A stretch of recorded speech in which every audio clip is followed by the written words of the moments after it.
Greetings. Welcome to episode 4, I'm pretty sure it's 4, of Bitch Theater. Starring me, Goku's over there. You can show him Goku if you want. Hey. And special guest, Juhan. Hey people. Also known as my son, Julian. So, see if I can do this without my glasses on. We would figure that we would start out today with a little bit of complaining. This is a few days after Christmas. What is it? Christmas was the 25th, was Wednesday, Thursday, Friday, Saturday, Sunday, until it's 29th. Here we are, getting ready to start the new year. He's got to work at the casino, of all places, on New Year's, which is one of the things we're going to talk about in a little bit. The casino, not so much New Year's Eve. Well, there's probably good material there. Because he came over for the weekend. Came over Friday, today's Sunday. He got some magic cards and a couple of new card games. Exploding Kittens, Taco Zombie or whatever that was called. Zombies love tacos. Zombies love tacos. Made by a local maker here, somewhere in the area. It's kind of fun. Well, I shouldn't say kind of. It's pretty fun. A little tough, for sure. Probably would be more fun with more than 2 players. So, we may do. We get some pretty good matches in Magic. We played with booster pack decks, but yeah. Yeah. We just built decks out of sealed booster packs, which was what we used to do back in the old days. Can't really see the tree in the background, unfortunately, but there is a tree this year. So we're going to get going. We're going to start because he's got to go home soon. He's got to go to work today. I'm off for a couple of weeks because no school. So, great for the paycheck, let me tell you. Okay, so I'm going to start kind of a personal one. And this one's probably not going to be really a whole lot of humor involved in it, but I don't know if any of you have ever seen the TV series John and Kate plus 8. And then eventually they got in a fight and divorced. You know, she tried blaming John for everything. She's just a total bitch. Of course, the producers could have made her that way and just could have been all pre-written because you know how reality TV is, right? Never actually reality. Right. And this was definitely back in the days of when there was just tons of reality TV. So eventually this became K plus 8. And then I don't really know what happened after that. I mean, I think the Octomom thing was coming out and the Duggins or the Duggards or whatever the fuck they were with the kids that ended up being rapists and all that, or molesters or whatever. Kate, I'm sure other people have used it before her. In fact, I've seen co-workers at the casino and I worked there when I first started watching that show with my ex-fiance. That hairstyle that Kate has, a couple co-workers at work were sporting it before I watched the series. So I don't know if she was the original. Well, you know what? That's not true because that series was out for a few years before I started working there. Anyway, that hairstyle has been known to be the originator of the "Can I see your manager" thing. Women that have that kind of hairstyle generally are known to be bitchy, can't be satisfied as far as like if you go to a restaurant or something, everything's wrong, they'll always find something wrong with something, whatever. And they've also been known to be called Karens. I don't know where the Karen thing originated from. I've tried to research it to see the origination, and there's several different kinds, so I don't know where it actually came from. I do know that Dane Cook used to have a bit about Karens, where there was always one bitch in the group of the girls, or every girl group, her name was Karen, that nobody liked. The guy's version of that was Brian. Like, fucking Brian's coming. Oh, here comes Brian. Fucking Brian's coming. Who told him that we were here? I think it's just because it's the name Brian. Well, I mean, it could be. I don't really have a problem with the name Brian. I can't have more problems with the names like, I can't think of them off the top of my head right now. But they're out there. Fuck you guys, wherever you are. You guys are like, ooh, what is he talking about? All of you. No, I'm just kidding. As many of you, hopefully all of you know, my wife's name was Karen, my second wife, the one that passed away. While she was alive and still had control of her mental facilities, faculties. Not sure which one that is. I think it's interchangeable. She hated that. It didn't apply to her, and she didn't feel that it applied to her. And she was right. She was the sweetest woman ever. She was so loving and caring and giving, you know, beautiful in every way. So that whole Karen thing didn't apply to her, and it bothered her so much. But so many people overused it and beat everyone over the head with it so much that she eventually submitted to it. And just accepted it. It's like, well, fuck it, it is what it is, and it doesn't really bother me anymore. And that to me is sad that she had to deal with that. When I was a kid, I grew up with my name being turned into all kinds of shit when I was picked on by the kids in Kalkaska. You know, my name's of course Dion, D-I-O-N. So they would reverse the O and the I and call me Doin. They reversed the whole word because Dion spelled backwards is Noid. And guess what company started having commercials with a Noid? Domino's. Domino's Pizza. And the Noid would go out and try and fuck up everybody's pizza and ruin its freshness. Family Guy made a whole comedy bit about it. And the phrase was, avoid the Noid. So guess what I heard at school? Avoid the Noid. But then there were all the other nicknames. Pee on Dion, Leon Dion, Stink on Dion, Dildon, Weon, Leon for some reason. Like they thought that was going to bother me, but... I'd be bothered if my name was Leon, but otherwise... Recon. Because of the whole peon thing, sometimes they would just get really stupid and say piss on. Dildon was actually given me by my friends. They thought it was funny. I went along with it. Ha ha, yeah, that was a good one. Good job. You got me. But that was all in good fun. The other ones from the assholes in school were not. But point is I got picked on a lot for my name. So I felt for her with Karen because they took her actual name and just made it evil.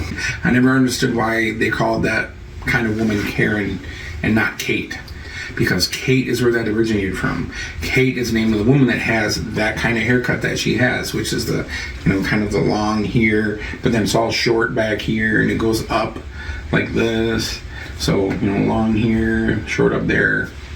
Oh, I always hated that hairstyle.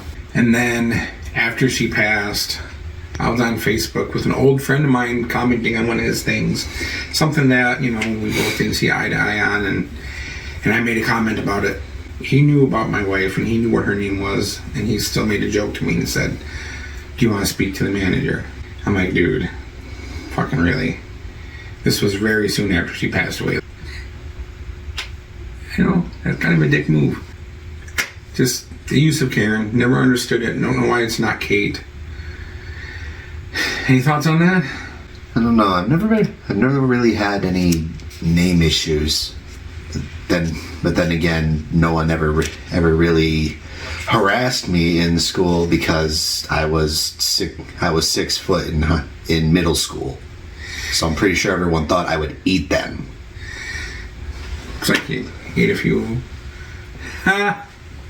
That's kidding. Maybe? Oh, that is a good thing. He has always been the biggest kid in every class he was in, every grade he was in, all the way through school. So, and everyone was terrified. As far as the Karen matter goes, I know the kind of person. I don't like the kind of person. I always thought it was weird to just give them a name. Just call them what they are. And what they are will not say, but you all know what I'm talking about. It sounds like witch. Bitch.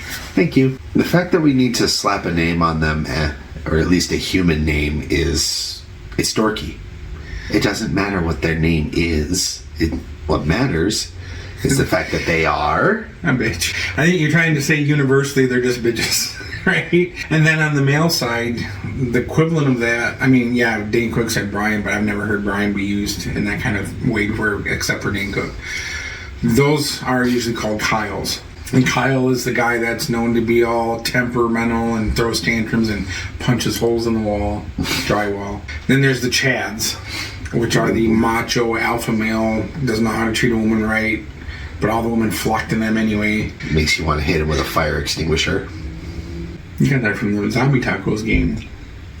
Well, oddly enough, the first time I thought that there was a fire extinguisher nearby. Oh. Wow. So he's been thinking about this for a while, apparently. Watch out, Chads. You might get fire extinguished. Right in the face. But that's kind of where Karen came from. And the good thing about him is that his name is Julian, and it's kind of hard to make fun of the name Julian. I mean, I have one in the chamber. Julian. That's just stupid. But there's a good side to it. Julian. But I also went to a school where a lot of my cousins went to it, so a lot of people knew my nickname, June, which came from the fact that one of my cousins couldn't pronounce my name when she was a kiddo and I was a kiddo, so she'd call me Junie. And naturally, everyone in my family started calling me that. Then it eventually just got downgraded to June. Again, I never minded it. I got tons of nicknames for you when you were a kid. When you were a baby, I used to call you Puff. Puff the Magic Baby. Because that's what you want to hear on the internet. It wasn't anything to do with marijuana. I don't be a pothead. I don't know why I did. It's just call you Puff. I'm not even sure where I got it. Just Puff. So Karen, it's getting old too. Maybe it's time to put that shit to bed. I mean, at least my wife can't hear it anymore, or I don't know if she can or not, but it still kind of rakes me a little bit down my back and not in the good way, when I hear somebody say Karen, call somebody a Karen, and it's still overused and it's dumb. It really is. It's dumb. I don't know why we can't just say bitch, twat. There's the whole see you next Tuesday thing for cunt. Well, I got one for twat too. Tuesday, Wednesday, and Thursday. That was my own, but I don't know why Karen has to be a part of that, because the Karen I've known the best in my life has been the most beautiful person ever, inside and out. So, fuck all of you that still use Karen. And I do mean that. It's not a joke. Grow the fuck up. And coming from me, that's kind of weird, because I am not ever going to grow up, and I'm not a Toys R Us kid. Toys R Us was always too expensive. Too much time spent on this subject. Let's move on, shall we? Sure. All right. How about how people think salads are going to save the world and make everybody skinny? No. If all you ate was salad, yes, you're going to lose weight. But even with vegetables, there's still moderation. A person can still eat a ton of vegetables and get fat. It's really hard to do, but you can't do it because there's moderation. You have to use moderation. You can eat steak, you can eat hamburgers, you can eat tacos, you can eat spaghetti, pasta, whatever. Just do it in moderation. If you're me, spaghetti means big ass bowl plate like that, there's 20 pounds in it. So, but in a normal person's world, a cup of pasta that equals 1 cup, that's a serving. Salads aren't going to save us because you're going to have to take vitamins with that. Salad is not going to give you everything you need unless you put like meat in it, turkey, ham, and even then it's probably going to have to be a substantial amount, not like a slice or two. I don't know. If all we ate was salad, yes, we're going to lose weight, but I don't think it's going to be healthy. A healthy loss of weight, because you're not going to be healthy. You're not going to have everything your body needs. But yet people seem to want to judge everyone else and say, hey, eat a fucking salad, fat ass. Toss your salad. That qualify? So, Right. So what's your thoughts on salad? Well, actually, you said my thoughts. The idea that we can persist on vegetables alone is... Well, careful, you're towing a line right here with all the vegetarians of the world. All 10 of them that are going to tune into this, maybe. I know, right? Yeah. Well, I mean, there's more than 10 in the world. Just there might be 10 that watch my videos. Well, they can come and fight me then. I'll send away. Come fight me. Yeah, they can come. They can come and fight me. I'll probably win. But show them the meat hooks. Show them the meat hooks. The idea is salads can save us. No, they can't. They don't carry everything the human body needs to grow and be healthy and fight off things like infection and disease and everything we need. What we eat is a balanced diet that we have fostered for millennia. The cavemen didn't persist on berries and fruits and vegetables alone. They needed the proteins and the vitamins from meat to get stronger, to take down bigger threats, and that's a diet that we have fostered for millennia upon millennia up to this very day. And the fact that someone out there decided, we can subsist on vegetables and tofu all the other little things that everyone says can save us, when it's really a balance of all of those things that make up a human body. Like, can you imagine back in the caveman days? You're in the cave and you see a great big ass. You're like, holy shit, look at the size of that fucking dinosaur. He's gonna eat us if we don't take it out. Guess better go eat some leaves. Exactly. The animals that ancient cavemen needed to kill, they were the size of the house we're in alone. And that's probably one of the smallest things that they had to take on. There's a reason why the term megafauna exists. It might give you a bit of energy. It might help you poop. In recent times too, with animals like the sloth and the koala and the panda, they exert minimum energy because all they eat is leaves. Bamboo leaves. Well, but on that side of the fence too, the koalas, the leaves, the eucalyptus leaves, I think they have a stoning effect on them. They just kind of pacify them right out. If I recall correctly, the leaves have something in them that kind of like, you know. Studies have actually shown, I don't want to be that guy, but studies have actually shown that eucalyptus leaves actually provide little benefit to them. They eat it for their own reasons, and their young has to do something very unsanitary to get the nutrients they need. Now, what is that unsanitary thing? It's that thing that we all do whenever we have a big meal. Poop? Mm-hmm. You can't say poop. You're not gonna censor yourself that bad. Say poop. You want? Say poop. You're just that kind of guy, aren't you? Say poop for the audience. Poop for the audience. There, happy? Anyway, young koalas will actually eat their mother's poop to get the nutrients they need. Oh. I did not think that's where you were going with that. That was a surprise left. I think everyone can agree it's kind of unsanitary, but at the same time, it's one of their best nutrient sources at that age. That's what are called coprophages. Oh, nice. Look at you. You got the big brain on, Julian. Next one is yours. This is one that you want to talk about. You've seen this person, right? This one person walking by, stroller in hand, minding their own business, and you think, oh, he's probably got a cute kid in there. You look in and you say, hi, can I take a look? Because after a bit of conversation, because otherwise that would probably be creepy. But then you look in, it's a freaking dog. Look, I'm a dog owner. I'm a dog lover. Love animals to death. Putting a dog in a stroller is kind of stupid. First off, let's get into the exercise portion of that. Dogs need exercise, and walking is actually a good way of giving them exercise. I agree. Who freaking knew, right?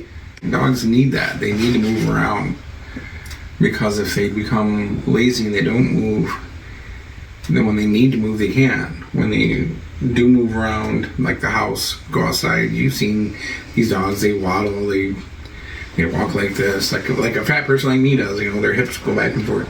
Mm-hmm. They can't protect very well that way. They're not in shape, they're not going to be able to run anywhere. That's the other thing about that too. It also works their leg muscles. Doesn't just help them keep thin, it helps them actually work out their leg muscles and run and jump and do all the things that dogs actually do when they have the energy to do it. So right now somebody is furiously hate typing on their keyboard talking about, well, my dog is 55 and a half years old and he's got severe hip dysplasia and he got shot in one of the front legs in Vietnam and he can't walk very well, and so he's a disabled dog, and the only way for him to get around is if I do put him in a bike. First off, if your dog was in Vietnam, well, congratulations. I'm sure the dog wasn't alive anymore. 50 years ago. What I said was that have the energy to do it. Or the ability. I should say the ability. Well, ability, whatever. The point is, if they can do it, then walking helps them build up that strength and that energy to do it. If they can't, well, then they can't. There's not much that can be helped there. He's snarky today. I didn't let him sleep very long. No, you didn't. I mean, he went to bed at like 2 or 3 in the morning, and then I woke him up at 10. Or 3 to 4. That could be. Whatever. I woke him up at 10, so he got a whole 6 hours of sleep. Oh, no. Yeah, when I usually sleep 8 to 12. But we can't do that today because he's got to go to work today. I woke him up early because I wanted to get as much time as I can. Plus, we have to make this video, so you don't know how much time that's going to take. And then there's the other half of the stroller dog issue. He goes right back into it, just like, shut up, Dad, I'm busy here. I didn't want to say it, but yes. No. By walking, they interact with their world. You put them in a stroller, they're only going to see what's out in front of them. You let them walk, they can look back, they can look side to side, they can look everywhere that they want and actually investigate their world, get used to their surroundings. Probably run away less. If they understand the part of the world they're in, the likelihood of them running away actually drops quite a bit because when they run, they're running and investigating the world and socializing with the world and doing everything they couldn't do if you kept them locked up in the house or locked up in a stroller. Not only that, if you keep a dog in an enclosed area frequently, and I'm not talking about crate training, it's a whole different thing. But if you keep them locked up in a small area a lot, they become territorial. You know, he's right. Socialization is an important thing with dogs, and I mean, a lot of dog bites occur because dogs aren't properly socialized. They don't know how to react to things, so natural instinct is just reach out and bite. It's just kind of how they are, unless they're trained like, hey, not everything in the world's going to kill you. But they don't know that. See, their experience with the world is limited, so to them, everything is going to kill them. So, yep. Animalistic instincts always start off with it's them or me. As they grow, as they learn their world, those instincts start to revert to, okay, maybe it's not always them or me. Maybe it's sometimes both of us. Then you get that one dog that leaps out of the car window and chases you a block and a half. Yeah, well, that's usually one of the nippers and yappers, like I guess Chihuahuas maybe. Ankle biters. Yeah, the ankle biters, the kind that have my favorite saying, the personality of power tools. Yeah, that's interesting. Okay, so this one I don't want to spend too much time on. It's just something I've noticed in the world through years of thinking about it, and it's just something I've noticed. As the years go by and the higher up in age I get and the more years that pass by from when I was younger, professions aren't as good as they used to be. There were times when there were specialized professions that were good at things, and the people that did them were really good at them.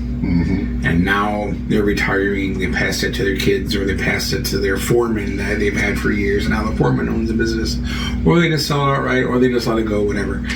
But it just seems like the younger generation, it's like they didn't pay attention, or they didn't care enough like the people above them used to care, or be devoted to that job.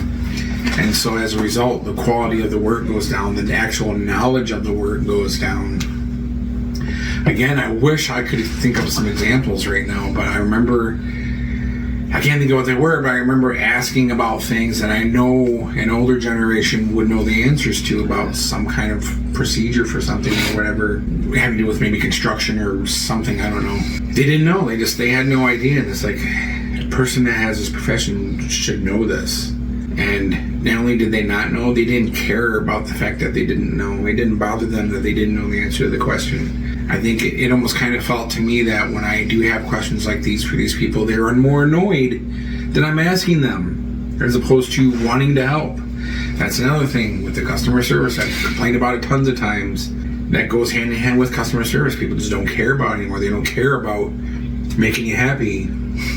We talked about this a little bit in the last video where he's talking about how customers suck. They can, absolutely. A lot of times now the customers are the ones out pulling the bag because they're not getting good service anymore. They're not getting quality product anymore. Certain things are making a comeback. Like for this one, I'll use guitars. Back when I was younger, cheap guitars were exactly that. They were cheap. They sucked. They sounded bad. They played horrible. Couldn't stay in tune. Intonation, you couldn't get it to be go into intonation. It just, everything about them was horrible. Severe microphonic squeal from the pickups. It just didn't feel good. It was always, headstock heavy, so the headstock would drop down when you put it on your body, on the strap. It would just always go like this, and you're always fighting it. It's a pain in the ass. And nowadays, companies have turned that around. The cheaper guitars actually are good quality. I have a Jackson 7-string King V. I did do a review on it, but I'm not going to put it up as, I don't know, I might do it at some point, but it has a few issues. But that's my project guitar that I plan on taking apart and rebuilding from the ground up myself to make it customized to me. Everything about that guitar, though, is good, except for the fact that I can't get the bottom 7th string into intonation because I ran out of screw threads to do it. And I think the intonation in general just can't work on the guitar because of the scale. Somehow the scale of the neck must be off or something. I can't get it into intonation. But aside from that, the pickups sound great. The guitar plays great. Way better than the old days. And then I have a couple other cheaper guitars that play awesome. He's got a couple guitars that are very cheap. One that I bought him for $300 a few years back, the LTD that I did do a review on with him last time he was here. Thing sounds freaking awesome. Still sounds awesome after, I think I got it from him in 2019, and it still plays great, sounds great. And that was a $300 guitar. So I think hopefully that's going to be an ongoing trend. Quality coming back.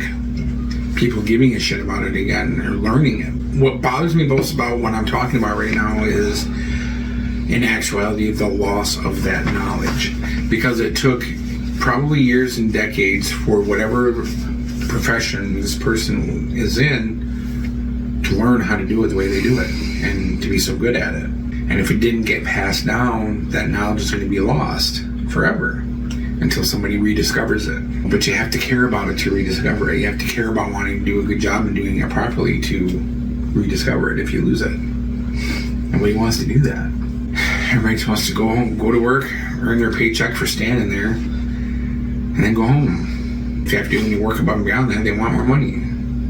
Any quick thoughts on that? I've actually got a gripe on that too. It's half confirming your thoughts and half devil's advocate, because it's actually something that happens in game development too. One guy who owns the studio has to take off and leaves it in the hands of his vice president or whoever was underneath him, and that guy absolutely fouls it up. Let's look at Overwatch for an example.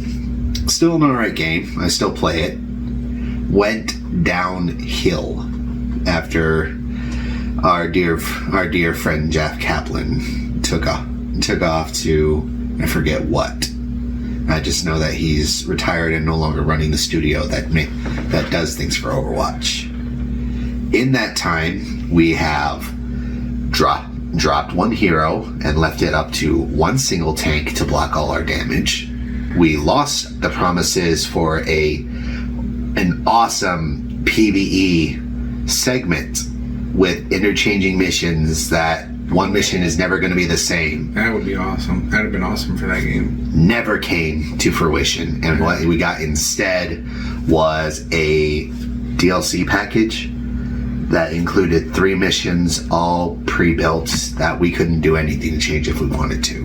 Have we played those? No, because they are paid DLC. Oh, okay. And you and I never never put that money out. Like it was like $5, I'll do it. It's not. How much is it? I don't remember. I just know that it's not cheap. Oh, Byron. Somebody got fucked up. Yep. Someone's getting arrested. And this was a game made by a AAA developer, Blizzard Entertainment. And the new guy, I think his name is Aaron Keller, who took over for Jeff Kaplan. Everything for Overwatch 2, to my knowledge, was set after Jeff Kaplan's departure. Aaron Keller's been in charge of Overwatch 2. Dropped the ball. I'll say it. Dropped the ball. And That's because I don't think he's got the right heart in this. I don't think he's got the right vision. Might not have the same knowledge either. Maybe not. But yeah, the passion definitely matters. But then, and this is the devil's advocate part, we swap to another game I play, Helldivers 2. Democracy to all my Helldivers out there, by the way. You guys are awesome. The Illuminate came in. We have 130,000 players going at them. Love you guys all to death. Keep fighting out there, Helldivers. Democracy. But anyway, I wonder if someone's going to yell at us for just shouting democracy on a video. But anyway. No, because democracy is fine. There's nothing wrong with that. That's democracy for altogether, Helldivers on the other hand is a little out of hand, but... Well, yeah. Helldivers 2. Our main guy, Johan Pilestad, I think his name is. He had to drop to a lesser role and let someone else take charge. And look where we are. We had abysmal numbers around the time Helldivers 2 was starting out. Now we are clocking in at 130,000 people in one instance. And that is a continued instance since the Illuminate dropped. The numbers for that game are higher than they've ever been. We got vehicles, we got mechs, we've got things that were promised and delivered to us both when Johan was in charge and when his new guy was in charge. They have the same passion, they have the same knowledge. So Helldivers 2 is still the same if not better quality than it has been since it dropped. And that's because, say it with me now, they have the same knowledge and passion for the game. Well, now we can say it after he said it, because I'm sure you, me, all of us didn't know what he was about to say, so we couldn't say it with him. But now we can say it with him, or you can rewind the video and say it with him. And I agree with that because I have noticed actually a decline in quality in a lot of games where you would think that the quality would be going up because technology is going up. But yet, that's not happening. We're still not getting very good quality on graphics for most games. Some games are pretty awesome. Most are not. We're on the PS5. We still have like PS2, PS3 graphics on this shit. It's not where it should be. But the decrease in quality that I'm referring to is the fact that games that used to come out, finished, played good, were good, didn't glitch out too much. Now, almost every game you buy has glitches in it. Every game you buy shuts down, errors out. You have to send error reports into Sony. Almost every game you buy is unfinished. Unfinished, yeah. As soon as you buy it, in one day you take it home, you put it in your PlayStation, or if you download it from the store, a digital store. As soon as you do that, what happens? You update. There's an instant update as soon as you do it. It's not even like a week later or even a day later. It's already there. Now, of course, there are those classic bug fixes and bug patches, and which should have been done before release. Yes, but when you're also testing out technology, bugs can pop in. But this isn't testing out technology. This technology that's existed for a few years now. And I know that, there's the whole excuse of, there's deadlines that the game makers have to meet. Well, maybe there shouldn't be. No, there shouldn't be. But then you run into shit like Grand Theft Auto, where it is now 11 years and 6 isn't out yet. We've at least got trailers for the characters. 11 years and Grand Theft Auto 6 isn't out yet, and I hope it's good because you make people wait this long. I mean, when Grand Theft Auto 4 came out, online play was already a huge deal with a lot of games. It wasn't like a new thing. It was established. But online for Grand Theft Auto 4 had so many bugs in it, so many things that screwed it up. It was still fun because it was Grand Theft Auto and it was new to everybody. That was the first time Grand Theft Auto went online. To be fair, bugs can be fun too. Bugs definitely can be fun. And I remind everyone about the swing set glitch where you could park your car up against it and then go catapult, yeah. And that's fine. I mean, bugs are going to happen for that because it is a new thing, but at the same time, online play is not new and they should have been able to do better. And that's a giant sandbox game. So it's not like random pop-up things can happen, although random things that players do can happen for sure. but the environment is always the same. NPCs can change, sure. Non-player characters, for those that don't know, like cars on the road, people walking on the sidewalks, things like that. Yeah, those can have different actions because they're supposed to be randomized. But swing sets, like he's talking about, they're always going to be there. Buildings are always going to be there. Shit is always going to be there. That's part of the environment, and yet you get glitches with all that.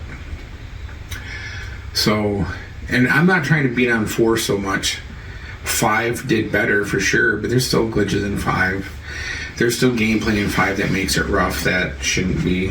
For instance, racing, just the whole basic concept of racing somebody. Him and I could be in the same room like we are now. He's on the TV in front of us with his PlayStation. I'm on the big TV behind us with my PlayStation. Which you can see in the shot. We could be racing on Grand Theft Auto in the same race online. On my screen, it would show my car way off to the left of the screen and his car more towards the middle or to the right of the screen. On his screen, it's different. All of a sudden, I'm pushing into his lane and I'm getting ready to run into him, even though I'm not on my screen. And he's like, hey, you're getting close to me. We're not supposed to be bumping each other on this race. This happened with a friend of ours that used to play with us named Sarah. That would happen with her. We'd be racing with her, and my car would always get too close to her, and then we'd run into each other somehow or whatever, or she would take evasive action because she thinks she was going to get run into, and then she yells at me because she thinks I was trying to run her off the road or bump her and stuff like that, and I wasn't. And we get into actual arguments to the point to where she would quit. That ruins gameplay. You know, if your position on screen isn't the same that what everybody else is seeing, that's not accurate, and that's not fun. And that also is a problem when you're shooting people. If you're shooting in a certain area at somebody to kill them, and they're not actually there, it's 2024 now. That shouldn't be happening anymore. Online play has been out on PCs since the 80s, first of all. And then for platforms since 2001, I think it was, somewhere around there, when PlayStation came out with their first... Something like that. They had SOCOM and one of the Final Fantasy games were like the first online games they had.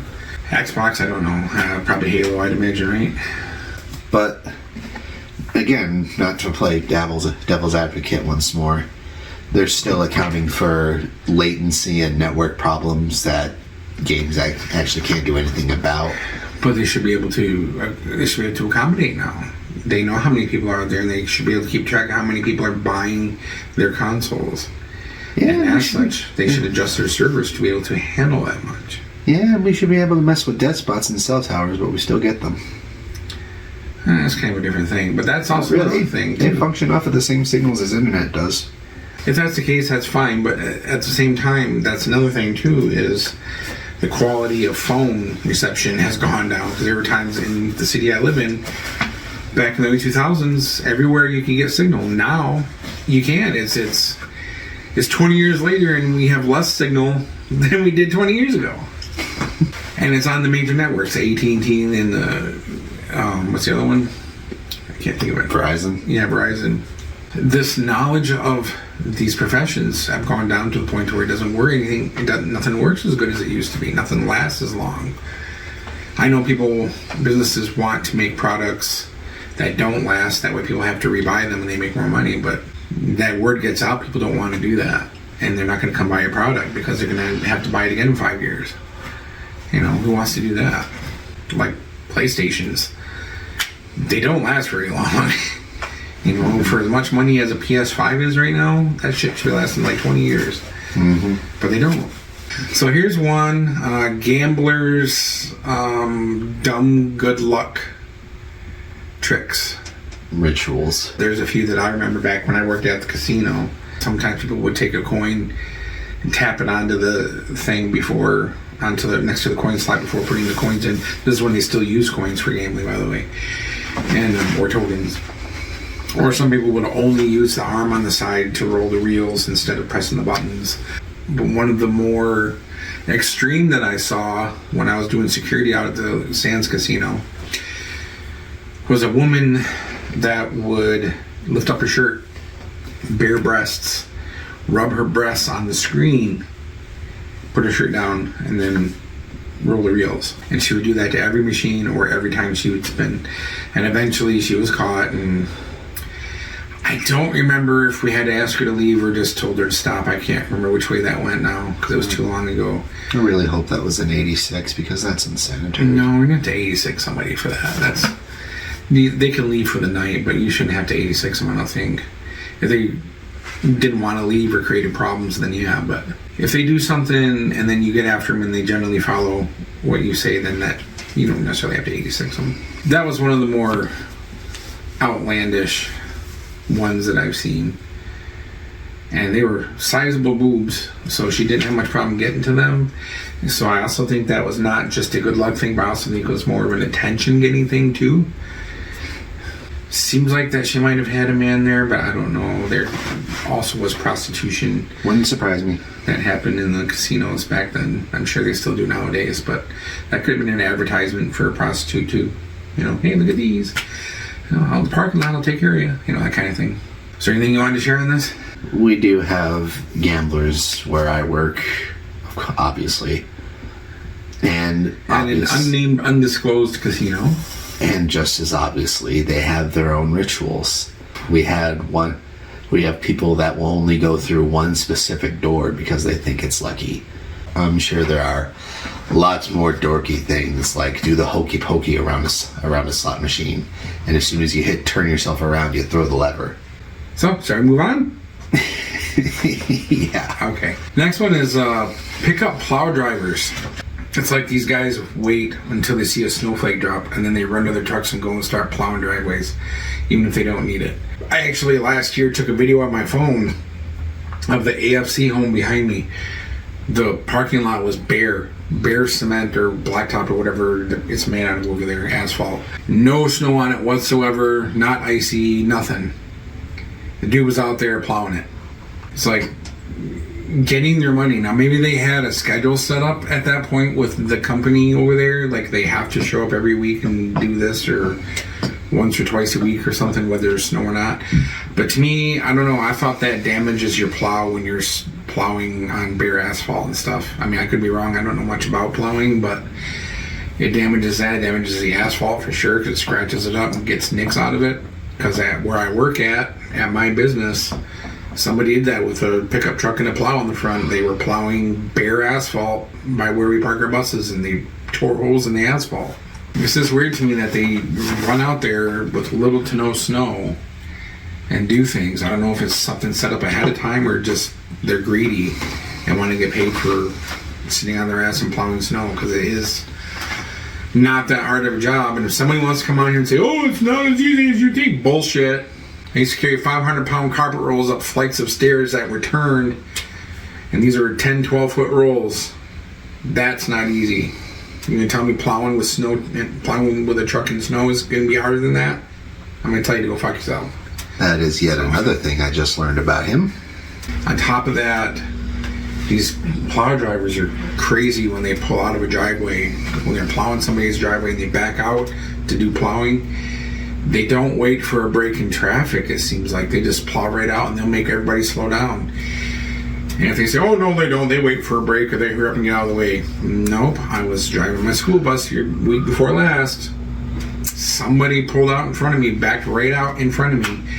And there was no way I was not going to hit them unless I jammed my brakes and went into the other lane of traffic, oncoming lane of traffic. Luckily, I was in the subdivision, so there wasn't that much traffic there. But I had to go completely in the other lane, all the way to the shoulder of that road to avoid hitting this truck. Otherwise, I would have hit them. Not, I might have, I would have. And I honked the horn and everything, and they pulled out and they just stopped and sat there while I went around them. That's bullshit. And that's what bothers me the most about these plow drivers, is that they pull out like that, and it scares the crap out of me, because then I have to try to avoid hitting them. Even if they're going to get out of the way quickly, I don't know if they're going to get out of the way quickly. Their wheels might spin. They might be like, I don't use four-wheel drive unless I have to, and they try to plow a driveway in two-wheel drive, and they sit there and spin. Then you got to try and go around them. Well, plows are always messy when they do their work. They do get some snow off of the driveway, but for some reason, there's always like this big mound at the end that me and Ma will sometimes get stuck on and have to call someone to help. Oh, when you're trying to pull out of your driveway? Yes. Yeah. That falls on the person, unfortunately. That's... You have to go grab a shovel and you have to go and dig yourself out of that. Yeah, or not dig yourself out, but I mean you have to go dig the end of your driveway up so that doesn't happen. Because unless you have plowers maintenance team where you live that will plow your driveways out, and then they will usually take care of that. Not ours. Well, they should be. Yeah. But, Our plows are operated by our maintenance team. Yeah. For some reason, they always leave that mound at the driveway. Maybe they don't know what they're doing or they don't care. It comes to that careness part again, like I was talking about with businesses, is they don't have the knowledge that they have to move these. Their job is to plow people's driveways completely, not just plow a little bit, up and down the main part. You have to get the opening too, which I know is a little bit more pain in the ass, especially when the snow is all packed up right there and hard. All right, moving on. The last video we were talking about business names, and I just have one for this episode. It's a place that I saw south of Mesik when I went down to do a gig in Muskegon last week. The name of the place, I don't recall, but it had a special room in it. Pirate's Booty Tasting Room. That's what it was.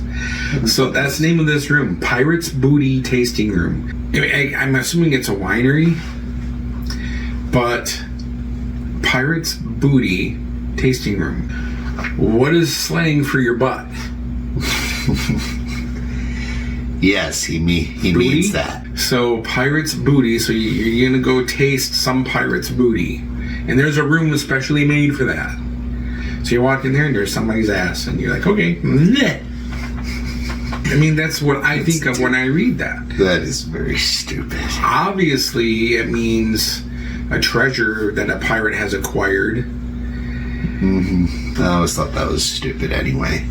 But then you make it into a tasting room? Like, hey, there's all this gold. Let's drink wine in here. He doesn't have any names this week, so that's okay. I mean, if we want to get technical about it, I always found those stupid inn names, stupid. American, drop in, sleep in, all that stupidness. Yeah, I agree. I think that's laziness. Yeah. I mean, I get it. You're supposed to be a hotel chain.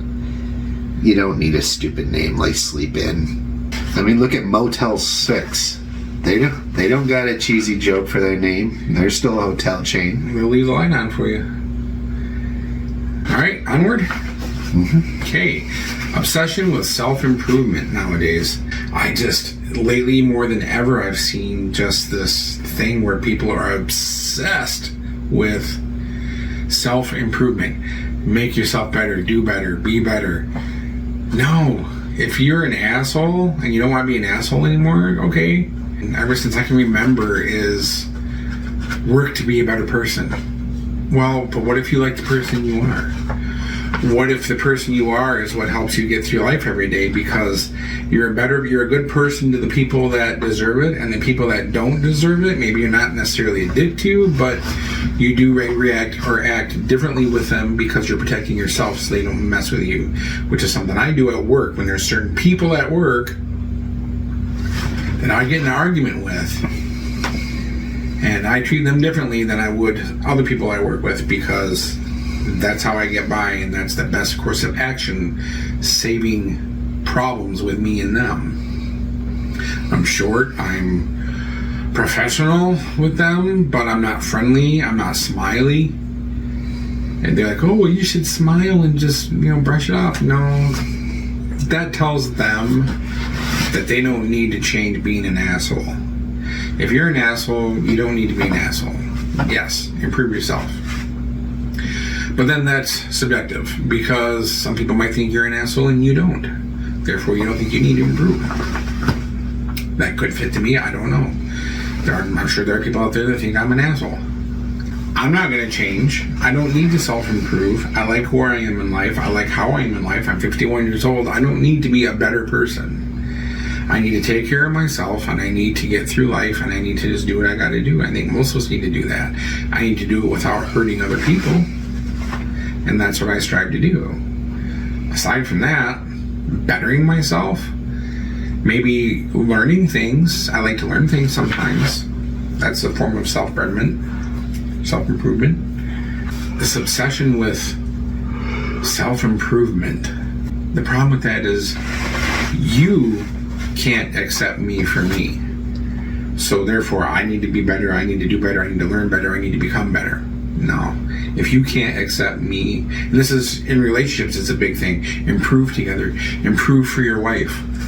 Be a better man. No. You marry me, that means you accept me how I am. You get in a relationship with me, it's how I am.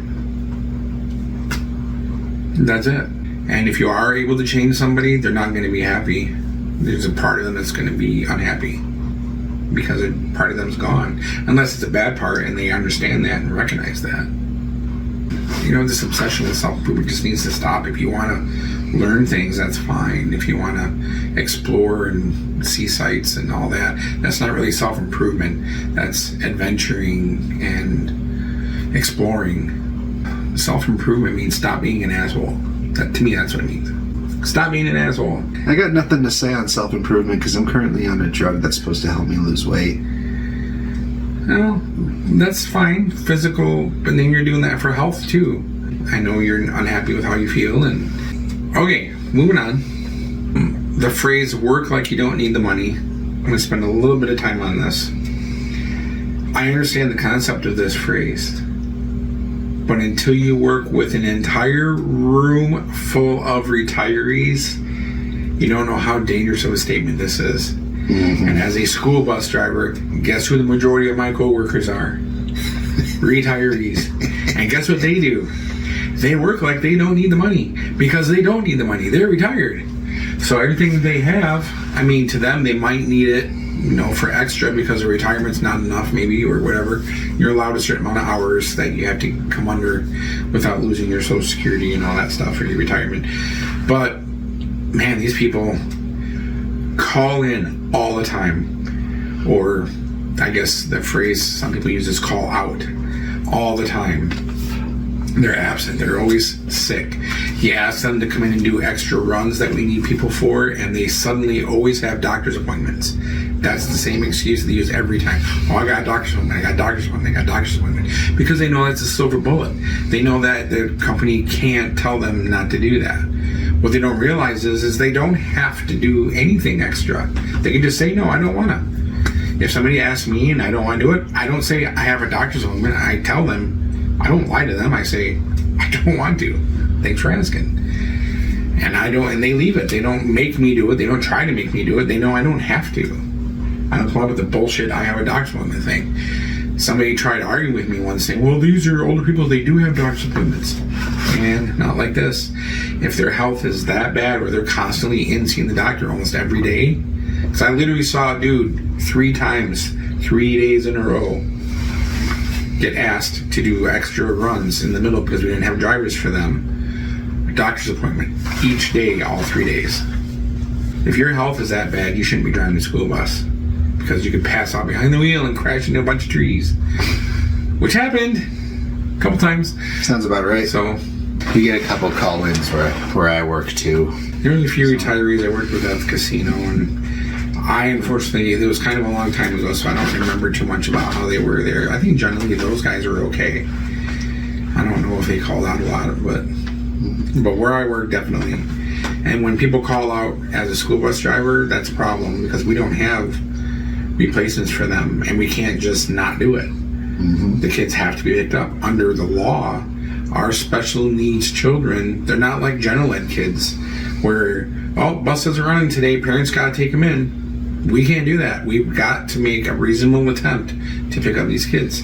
So what we do is we end up having to tear apart routes and combining them with other routes in order to cover for these people that constantly call in. I want to name names so bad, but I'm not gonna. Fuck sakes, these people, it's like, you can tell they don't need the money. They'd rather sit at home on their asses. I can't do that. I need to pay my bills. This 2-week vacation is going to kill me. I'm going to have a hard time recovering from this. I think I can make it through, but it's going to be tight, for sure. So, we only got a few more here that we're going to try to cover. We've already been doing this a pretty long time. Mm-hmm. So, being a stay-at-home dad. Now, I did this a long time ago for this kid right here. when he was young. He was little. Yes, he actually used to be little. There was a time period where his mom and I, we were still married, and we actually talked about this. It wasn't one of these things where I'm the man, and so I decided what was going to happen in the household, so I'm going to sit at home on my ass while she goes to work. That's not what happened. His mom and I had a conversation about this, because at the time, when I worked, we lived out on the reservation out in Town, which is 24 miles north of Traverse City here. I would have to drive into Traverse City because there really wasn't any place to work at out there in Town and Suttons Bay. There weren't a lot of jobs out there. So I would come in from there. This was in the early 2000s, by the way, like from 2000 on. Actually, 98 was when he was born, and so from 98 on, I stayed home. But I tried to work in between because I got bored sitting at home all the time and I wanted to work. But here's the problem with that. I would have to drive from Suttons Bay all the way into Traverse City on $9 an hour. $9 an hour at a 40-hour work week is $275 take home back then. When I worked, his mom worked too. We had to because I wasn't making enough on my own to pay all the bills. If you do the math on it, $1,100 is what I would be bringing home. Let's see, 2, 4, 6, 8, 850, 9, 950, 1,000, 25, 70. Yep, $1,100. That's $275 times 4, and that's a 4-week month. So $1,100. Rent was $450 a month. Her car payment was like $300 something a month. So right there, we're almost at our limit, right? $800 right there. That's before utilities, groceries, everything else that we needed. Cell phone bills. We didn't have a house phone at that time anymore because we didn't need it. Plus, the gas it took for me to drive from Suttons Bay to Traverse City. And this was right in the middle of 9/11, so that's when all the gas prices jumped up to like $4 a gallon for a while. Driving 50 miles a day to go to my $9 an hour job. And because I was working and she was working, he had to go to daycare. And I remember the exact amount still, $204 a week. So I go to work and I make $275. $204 of that instantly goes to his daycare, which leaves me with $71 a week take home. That's what I get after working 40 hours a week, 71 bucks. She was able to work, and she made twice the amount I did. She worked on the reservation in the government side of their tribe. She was making $18 an hour, salaried. And, I mean, obviously it was salaried, so it wasn't by the hour, but it was the equivalent of $18 an hour. She worked less than a mile away from our house. She could come home for lunch. She could go home for her breaks. Come home anytime she wanted to. She could leave. She drove less than a mile, there and back. Because she worked with the tribe, she got free health insurance for her and him. It wasn't just regular health insurance. It was the additional health insurance that covered more too. It was free. And then I wasn't free because I'm not part of that tribe, but because she worked there, it was way cheaper than anywhere else to get insurance for me. So that worked out really good. Plus she had all the benefits. She had paid vacation, she had paid PTO, she had, and there's two different things there, vacation and PTO. Paid sick days she had paid holidays off, and tribal holidays or native holidays are different than white man holidays. They celebrate a lot more of them. So they get more days off through the year than anyone else does. I'm sure she had the 401k and all that if she wanted to go into that route. I don't think she did though, but anyway, the point was that she had all these awesome benefits. My $9 an hour job at the factory, 0 benefits. There was no 401k that I could afford. There was no insurance that I could afford for me because I was getting $71 a week take home. Couldn't get insurance for me because I had to put all my money that I was making in the gas tank to get to work.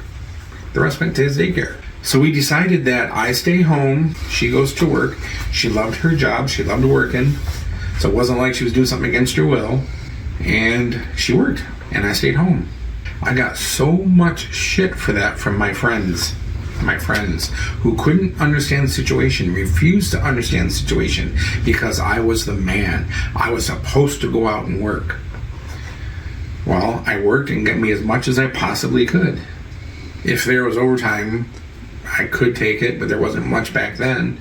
I was barely able to hang on to the job I had because there was always layoffs because it was a factory job. And in the early 2000s, there was a shitload of layoffs all the time. I got so much shit from my friends telling me that I'm not being a real man, and real men go to work and wives stay home. They don't work at McDonald's if they have to. Motherfucker, I worked at a job that paid more than McDonald's back then. McDonald's back then paid like $7 an hour. I was making $9. Still couldn't do it. Well, then you should be working 2 jobs. Okay, so I need to go and work 2 jobs, never be home.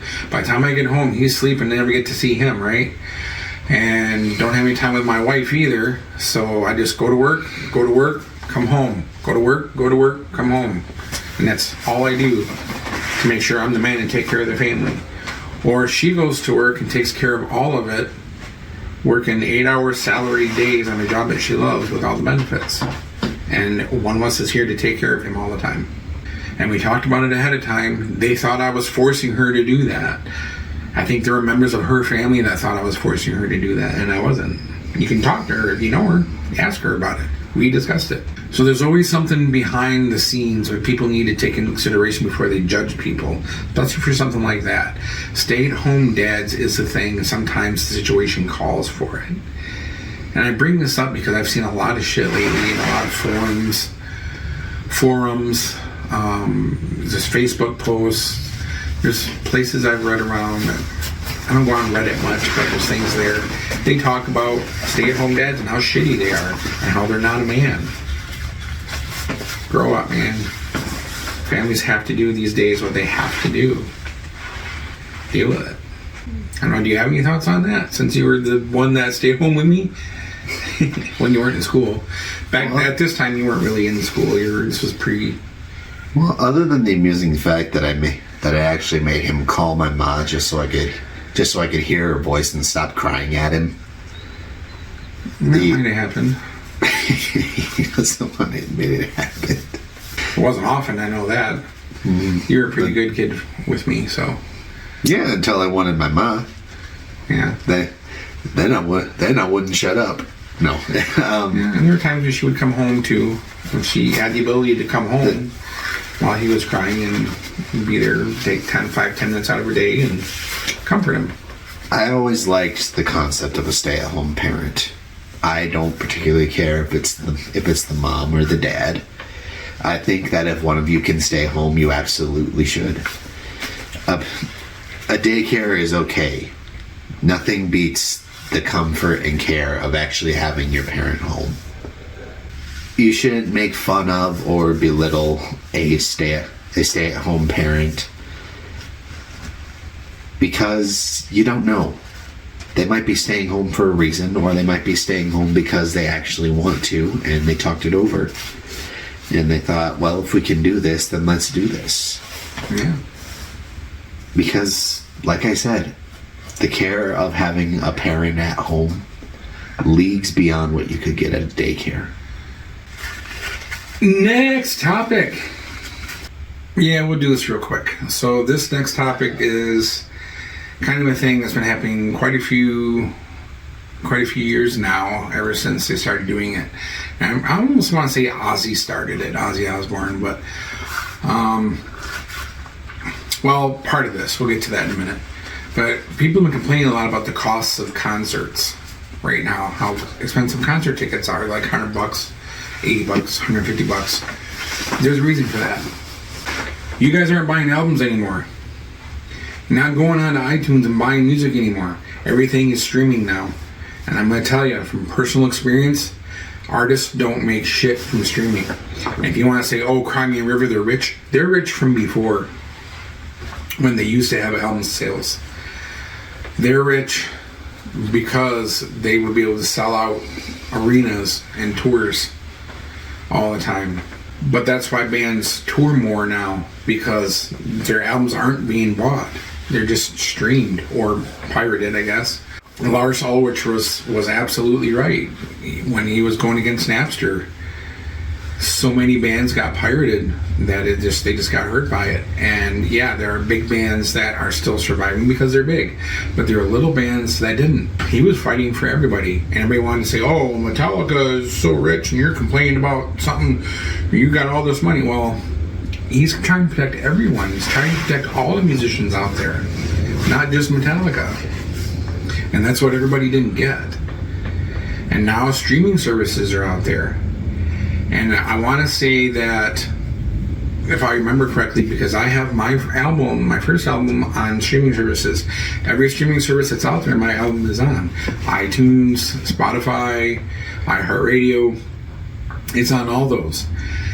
It's also for sale on Apple Music and stuff like that. Or iTunes, rather. I meant to say Apple Music was streaming, not iTunes.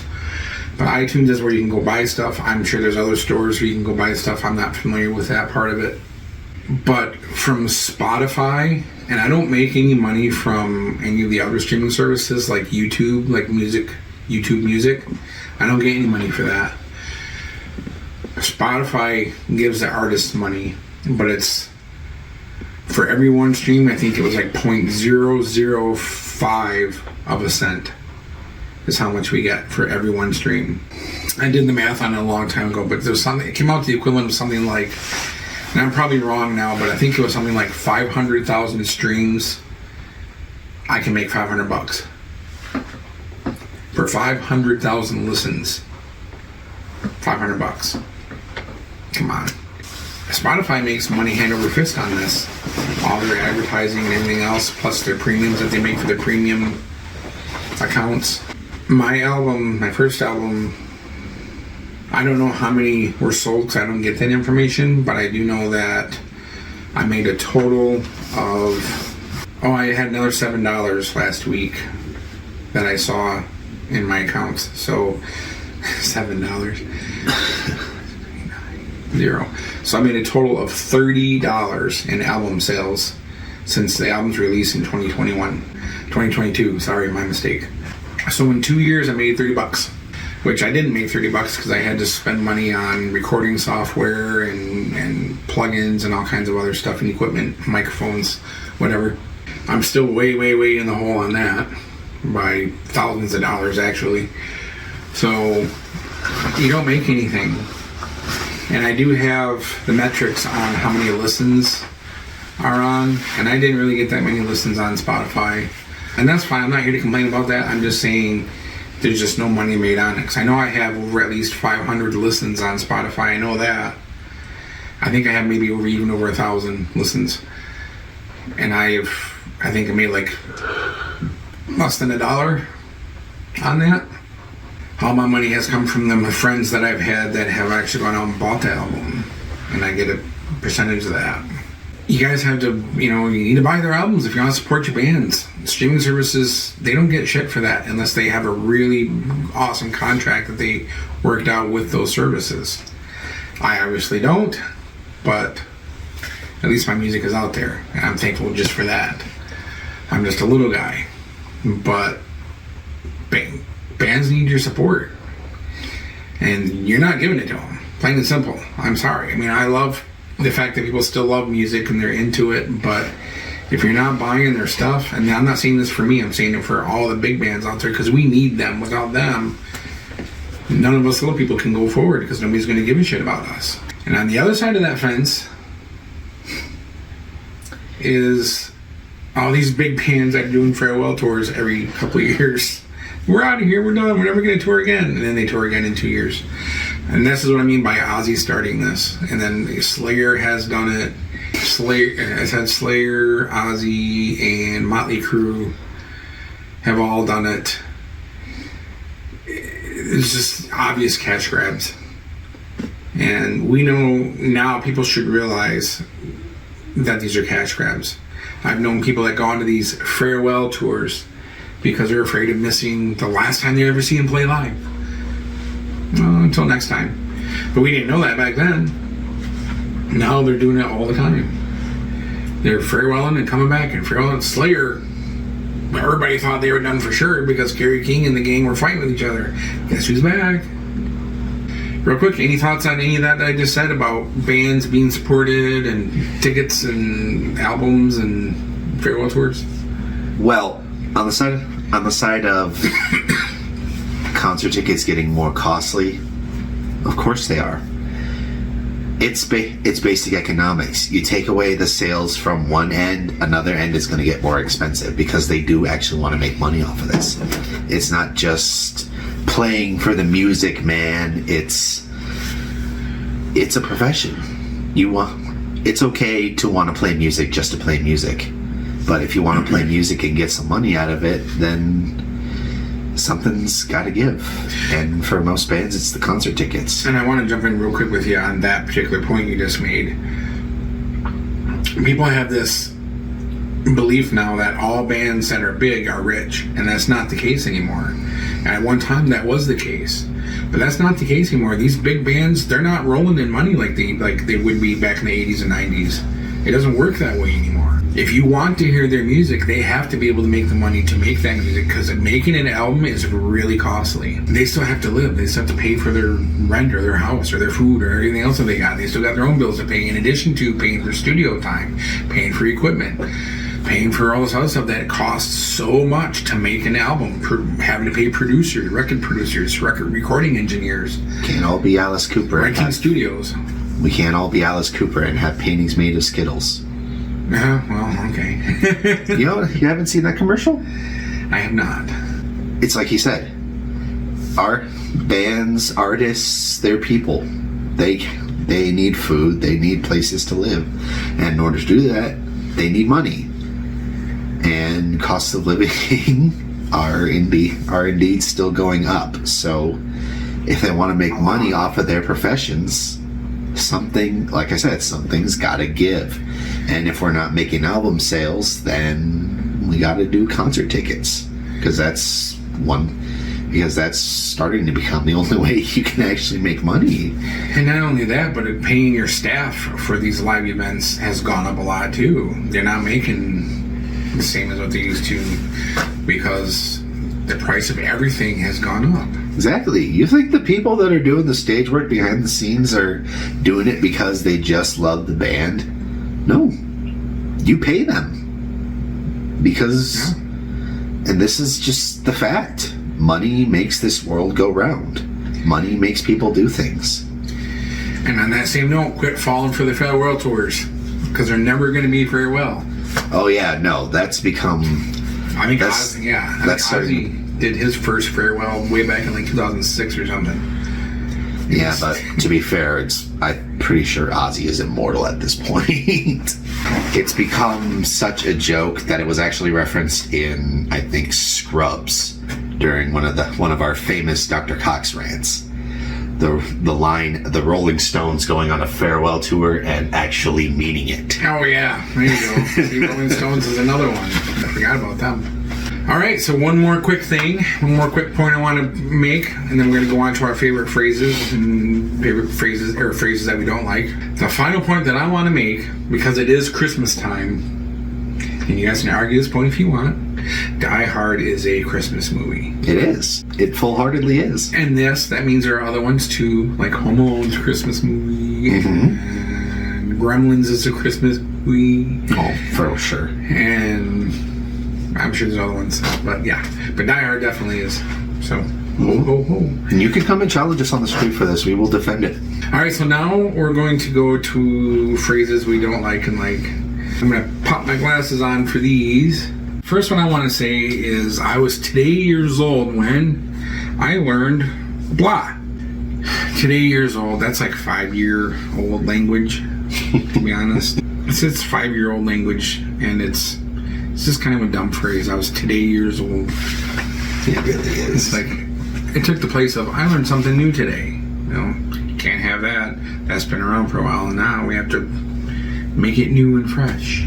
Adulting. Using the word adulting. When I first heard it, didn't really much care for it, didn't think about it too much. Now it's just really dumb. It's wanting recognition for shit that people have been doing for centuries when they become an actual adult. It's like, I have adult responsibilities I have to do. Instead of doing what I want to do, I have to go do this instead. Feel sorry for me, I'm adulting. I even have this in one of my songs on the first album, Weirdo. The song Weirdo, I had used the phrase adulting. Adulting is such an asshole thing, is what I say in the song. pretentious. I have friends that use it, and I just let it go when they say it. I don't give them shit for it, but not a phrase that I think should be used because it's just, I don't know, it's just kind of like childlike. To add on that, what usually accompanies that, from what I've heard as a new age adult, I've always heard it as adulting sucks. Yep. Which, yeah, I can agree with. I just think you should word it better. Well, it used to be being an adult sucks. Exactly. Why can't we just stick to that? Why do we have to use the phrase adulting sucks? Because everything has to be verbed now. Apparently. Like when you watch more of the 4-star Dragon Ball stuff, Vegeta starts being an asshole to people. And so Goku says, Vegeta, stop Vegeting. You're messing it all up. And Vegeta goes, don't verb me. So that one I can get behind just because it's Vegeta. Yeah, absolutely. Adulting is verbing being an adult. And having adult responsibilities. It's to me, it's kind of like a shortcut, lazy language. I think that's maybe why I don't like it. Yep. So you heard it here first. Adulting sucks. I don't know if it's first, but you heard it here. This one I really, really hate. It's my birthday month. Some people have even said it's my birthday week, which is, to me, just as bad, but we're going to stay with birthday month. It's hard enough to remember somebody's birthday on the day of. But to give them recognition for the whole month, like you're special for that whole month for some reason, why? You want recognition, it's just spout it out on your birthday. One of the things I do for my birthday. Attention whoring, yes. One of those things I do from. Are you calling me in?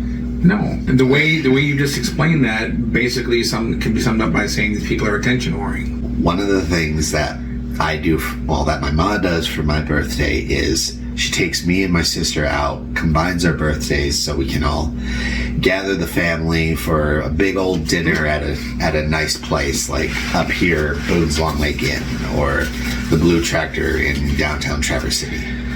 I never really asked her to do that. It's just this kind of big. My son and my daughter got 1 year older. They survived another trip around the sun, and she wanted to just give us a little bit of a spotlight for that. It's still kind of attention-y, but in a way that's, I guess, better than spouting out, oh, it's my birth month, come celebrate with me, I'm special, I walk on water. That is attention grabbing for sure. You don't need to do that.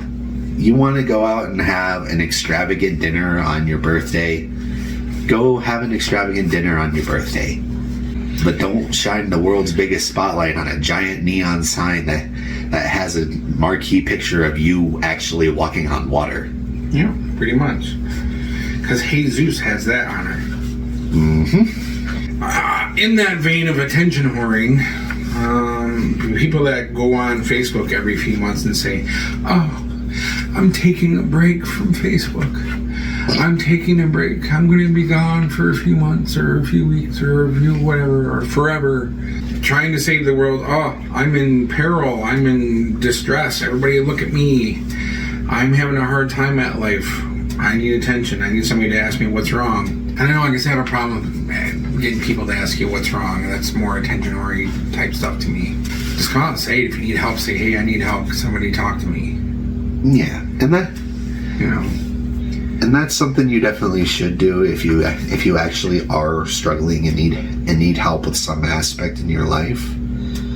But being all passive aggressive, coy, I need help, but I don't want to shame myself by not asking for it. There's no shame in asking for help. It's 3 little words. I need help. My mom used to do this all the time, but she wouldn't do it as a form of, I need help. She would do it as a form of punishment because she's a super Trumper, big time. And so she would, people would get in arguments with her on Facebook and all that, and she'd get all mad. And, she did the whole, she's part of the deplorables thing and all this other bullshit. Whatever. I mean, if that's what you want to believe, that's fine. That's on you. I don't care. She would almost every other day, and I'm not making this up, I'm not being exaggerating at all, she would say, I'm going off Facebook for a while. I'm going to go find another platform to preach from or whatever, because people would either argue with her or Facebook would put her in Facebook jail for the shit she said. So she'd get mad about it. And I get it, because I hate getting put in Facebook jail too. There was a time when I told a friend of mine they had a gig for their band, and I said, hey, they posted, we got a gig tonight at so-and-so. And I said, all right, guys, good luck. Kick all the ass. I got put in Facebook jail for 30 days saying that. I was trying to wish my friends good luck at a gig they had, and I got put in Facebook jail. So somebody obviously got butthurt on that one. That's the thing. Nobody did. It was their stupid little auto AI meta bullshit that picked up that I said kick someone's ass, and decided to punish me for it, because they're all anti-violence, because we're all snowflakes now. Can't handle violence, can't handle threats. Yeah, that just proves we need to either train AI better or take some power away from them. Just get rid of them altogether. We don't need AI. We can do this on our own. We've been doing it for centuries. We don't need shit taken over for us now. Quit being lazy. But anyway, she would do it as more of a punishment, like, fuck you guys, I'm taking a break. You guys want to argue with me? Screw you, I'm not here now. And then she'd come back a few days later, or after her Facebook jail imprisonment sentence. Or she'd make another profile. She did that. She had like 4 or 5 of them, I think. I've seen other people do it. There was my daughter did it once. She said she was going off Facebook for a while, but I've only seen her do it once, and she was actually going through a pretty hard time at that point. This was 4 or 5 years ago, I think. She just had enough of people for a while, and she just needed her own time. She needed to gather her chickens and just take time for herself and heal up and gather strength. So she's like, hey, fuck everybody for a while. And I can understand that. And that, to me, to my knowledge, I think that's the only time she did it. At that point, I would say it's okay to just back away from Facebook. Yeah. But well, I mean, it's always okay to back away from Facebook if that's what you want to do. Yeah. But I'm just saying, quit using it like an attention-attracting device. Like every other week, I'm getting away from Facebook. I'm getting away from Facebook. There's so much drama. There's so much politics. There's so much... Blah, blah, blah. Shut the fuck up. You know what Facebook is? It's not a brand new thing. It's been around for quite a while. If you can't handle it, don't have a profile. Anyway. Right? Mm-hmm. And then last one here... the phrase, I'll just leave this here. And not that I hate it yet, but I'm getting there. Only because it's being really overused now. My friend Troy does it a lot, but the way he uses it, it's more for entertainment value. People are starting to use that to pound a message into somebody. Kind of goes with the whole do better thing, be a better person thing. When they should they post on like Facebook or something again, and they say, I'll just leave this here, and it's some post about how you should be a better person and do this and do that and do this and do that. Like, who the fuck are you to tell everybody else what they should be doing? Work on you. Don't work on us. Let us work on us. Mm-hmm. You don't need to be telling everybody what to do, because you're not in charge.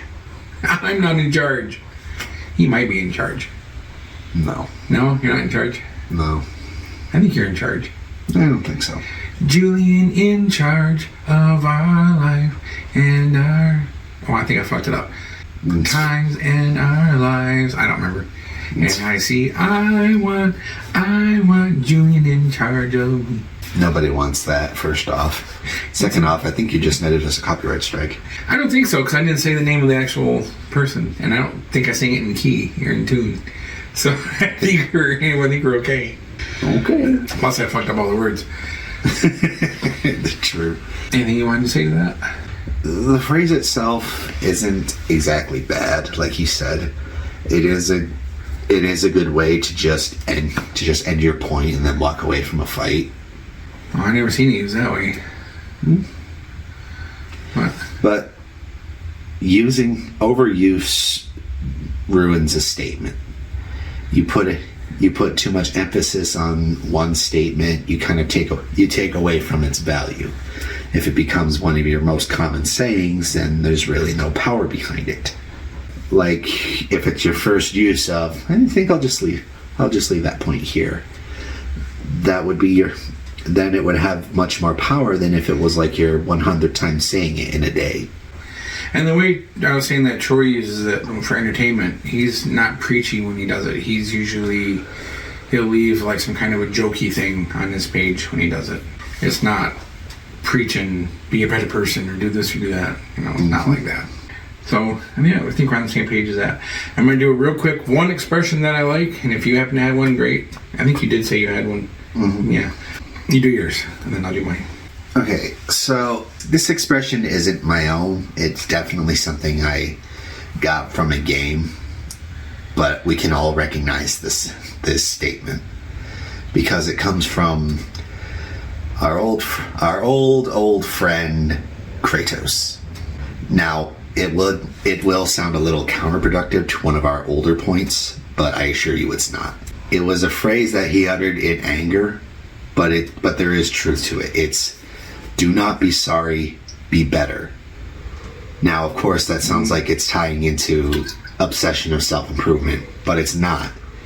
It's him saying, okay, you messed something up. You did something wrong. You're trying to apologize for it. Now, of course, that's not bad, but don't just be sorry. Be better.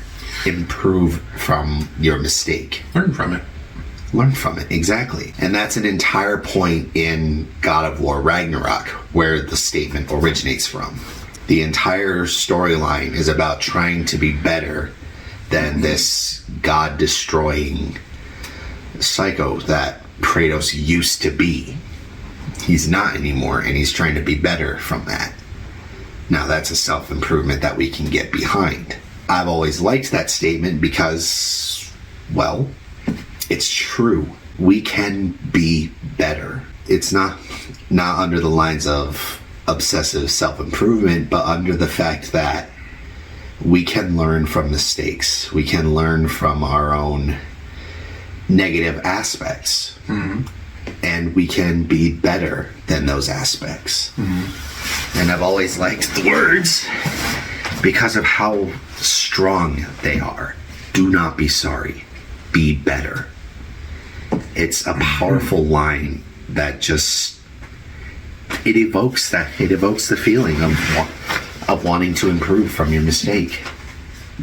Or at least I've always thought so. All right, my quick one, real quick, is the phrase "fuck you, money." I like that phrase. I like that phrase because it puts you in a position where you don't have to worry and stress so much. You're in a position where you don't have to worry about bills and stuff like that. You can just exist. You do your life. You live your life the way you want to. You don't have to worry about other people impacting your life as hard as what they usually could if you didn't have fuck you money. It would be nice to have that kind of money. It I'll would. Just say that. The fact that I'm down for 2 weeks from Christmas vacation, and then we had a bunch of snow days a few weeks ago before that, like three snow days in a row, and then another snow day after that. Well, it wasn't 3 snow days in a row. We had 2 in a row, school, then another snow day. But and then before that was Thanksgiving, so we had 3 days off that week. So I'm really hurting. I could use some fuck you money. I think we're done for this time. I'm going to have to get you home. And I need to get home so I can work on this bigger video. We really appreciate you tuning in to episode 4 of Bitch Theater. Starring me, Juhan, and Goku over there.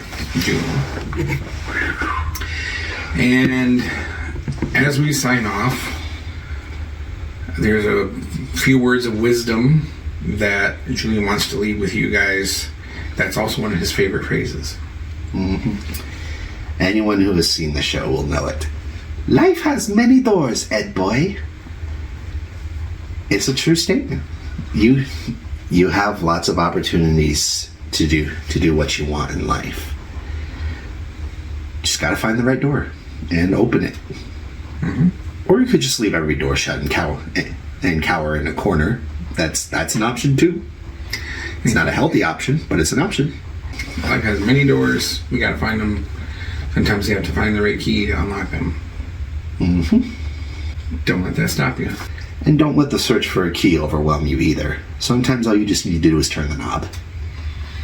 Or stomp the floor 3 times, not get in a certain place, and then yank it up and pull. Oh, okay. I guess we're getting into Harry Potter territory here, though. No, actually, funny enough, I know someone on the res whose door opens that way. I see.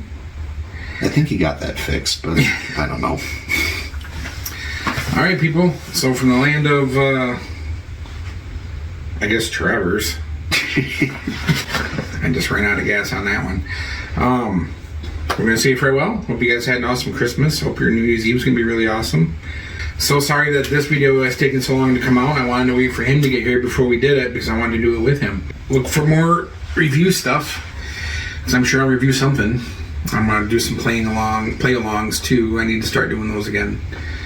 So I just got to get my fingers working because I've had issues with my fingers lately with the nerve damage that I've had. So I've had to figure out a way to overcome that, and I haven't really done that yet. So play-alongs are kind of hard for me at this time, and I also haven't been doing a lot of recording either because of that. We'll see what happens. Life may have a sharp curveball for me.